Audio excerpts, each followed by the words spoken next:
When a company needs money to spend on their business operations, they need to raise money either by issuing bonds or issuing shares, or shall we say equities. And this is why there's a share market, because once a company goes public, it gets listed on the stock exchange, and you don't necessarily have to be in the main stock exchange to buy a share of a company that is a foreign company. Like, say, if you wanted to buy a US stock, you don't need to be in US to do that. You don't need to sign up to a US based stock exchange to buy shares from there. You can just simply find a platform in your country that provides those shares so that you can buy it off from there. And one of those platforms in New Zealand is called Hatch. And just so you know, I am not sponsored by Hatch. It's just a platform that I use to invest in the share markets, in the US share market specifically. So you can see here there's quite a lot of companies. There's Nvidia, there's Tesla, there's Apple, Microsoft, and so on. So these these public companies are just basically they issued some shares for the investors to buy, and because they're so big, there's quite a lot of shares that you can buy off from this platform. And if we just sort of click on one of them, let's just pick Meta Platforms. So if I wanted to buy a share of Meta Platforms, formerly known as Facebook, um, one share will cost me 505.95 USD, it says here. And that was the share price when the market closed. And usually this number fluctuates whenever the market opens. In New Zealand, it usually opens around 2 a.m. On a Tuesday. So very early in the morning. So pretty much when all the Kiwis in New Zealand, or people living in New Zealand, is are asleep, the US market's open. But there's a time where you can still trade in the US because it closes around 10 a.m., if I'm not mistaken. So there's still a window of time where if people wake up a little bit early, like maybe 8 a.m., they can still trade from 8 a.m. to 10 a.m. So, okay. And so basically, we've got $505.95 per share of Meta platform. So if you say bought two shares, then you just times that by two. And that's kind of how it works. And when you own a share of Meta, that means you become part owner of the company, or shall we say a shareholder. You become a shareholder of the company. So if the share price goes up, you actually benefit from it because you're now a owner of the company. You're pretty much basically you're pretty much getting their profits as well, like a percentage of the profits based on how many shares you've bought off from the company.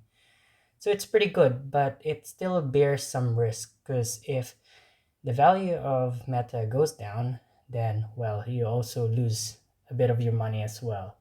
But the thing with share markets is you only ever lose money if you sell when the share price goes down. Otherwise, it's called an unrealized loss.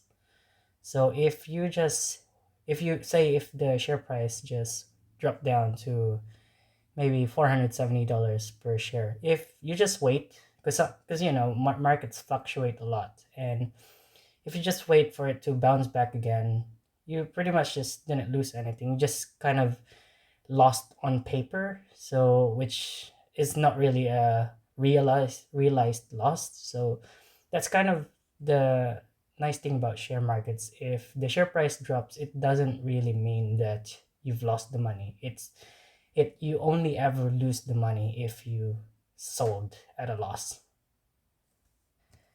So let's look at the share price trends from the graph that we have in here. Uh, we can see that in 1 day period, the share price has dropped 6.24 US dollars, which is equivalent to negative 1.22% based on the previous share price. And that's not really a big drop considering, especially for Facebook. But typically, if a share price drops maybe 5%, there's probably some news related to it. So, my advice is probably just Google the news that might explain why that share price drop, or it could just be a normal market fluctuation. And we click here for 1 month period. In the grand scheme of things, in a 1 month period, Facebook or Meta has actually gained plus 37.84 USD, which is equivalent to an 8% increase in share price. So if you imagine, if you invest in stock markets, you get an 8%, you get a 8% return. That pretty much, it's pretty much telling you that your money is actually doing the work for you rather than getting eroded by inflation, because inflation always erodes your money every year, and it's not a good thing. And if your money was just sitting in a savings account, that's just gonna erode the value over time. So investing in stock markets, basically it's money working for you. And you can see here in 1 month period, if you actually had invested in Meta a month ago, you would have gotten an 8% return, which is a pretty good return. Let's have a look at 3 months. So that's an even bigger return. That's 55.54%.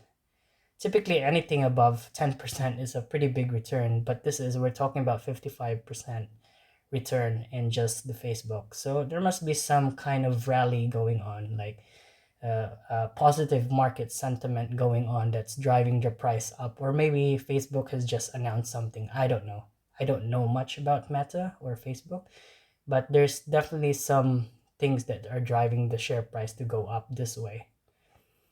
And if you look at 6 months, it's even more. It's 64.5%.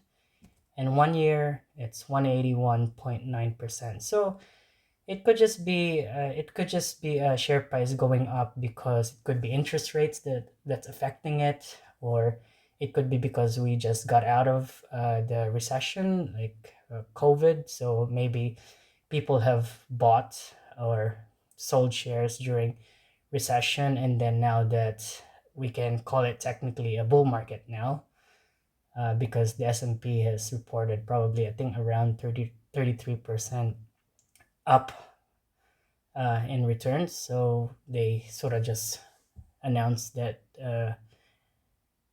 US market is now on bull market. So this could just be a reflection of that.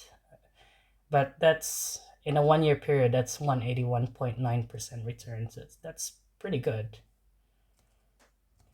Now let's have a look at the 5 year period.